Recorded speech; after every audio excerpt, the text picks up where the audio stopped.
Raj. I'm a JavaScript developer. Currently, I'm working for Cisco. Today, I'm going to cover HTML templating from basics to the mastery. As part of this session, I'm going to address the two issues. The first issue is many people doesn't know what HTML templating is all about. They just download a template and use it, and how it internally works and what is the concept behind templating is not really understood by many developers. That is the one thing that I'm going to cover. The next part is people who already know what is templating engine is all about.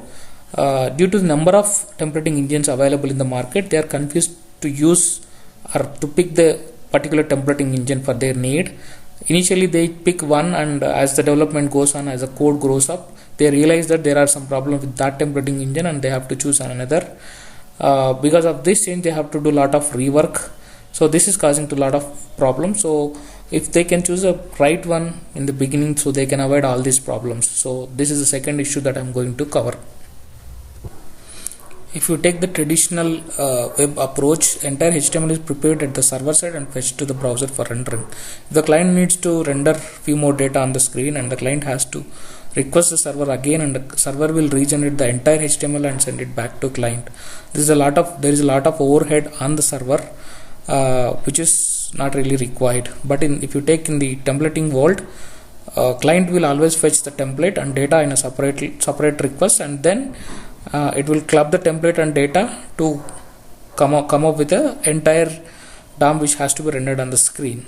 So this is really helpful. It will reduce the burden on the server, and the client can process it, and it can do the entire work what the server was doing. Apart from that, the client can request HTML from one server and data from another server. So the dependency on single server is completely removed.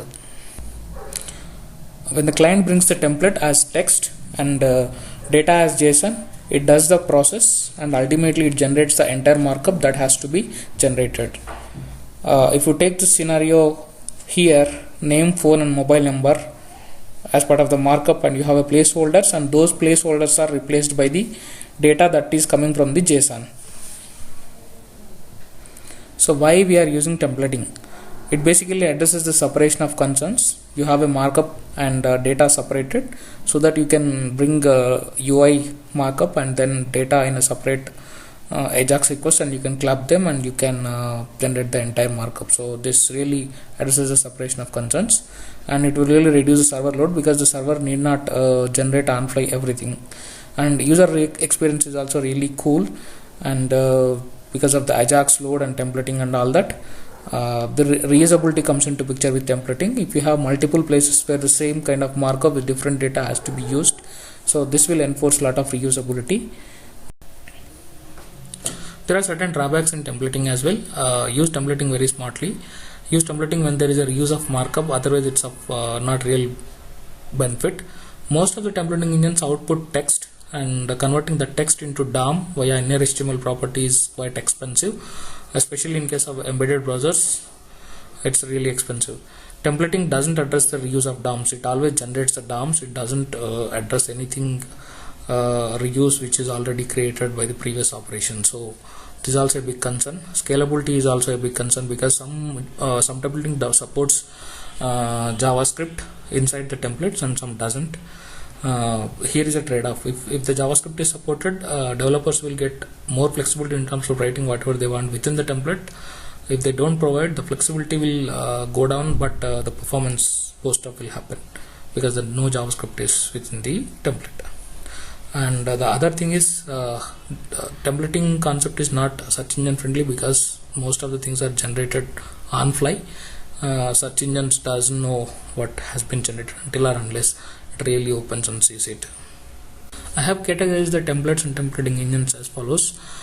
By output type, some templating engines output DOM, that's really good. Some output text. Converting the text into DOM again is an expensive operation, so this is slightly slower.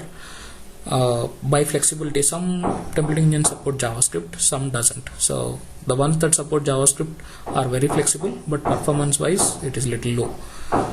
By location, if you keep the template inside your HTML file, that is internal templates. If you keep it outside and then make an Ajax call to get the template into your main HTML file, that is called as external templates. By usability, If a template allows so part of the templates to be again another template, that is called the partial templates. And the partial internal, if the partial template is part of the current template, it is partial internal. If the partial template is again a separate template, and that is called as partial external. By processing location, if you compile the templates within the client itself, that is called as on-fly compilation. And if you are compiling on the server side and use the compiled output as JS in the client side, then that is called as pre-compiled template. Pre-compiled templates are always fast compared to the client side compiled templates. There are a lot of templating engines available in the market, like Underscore, Mustache, Handlebar, CJS, Dot, etc. Every templating engine has its own advantages and disadvantages, so picking the right templating engine is a big problem for the developers. So now I am going to cover what kind of templates can be used and what kind of scenarios.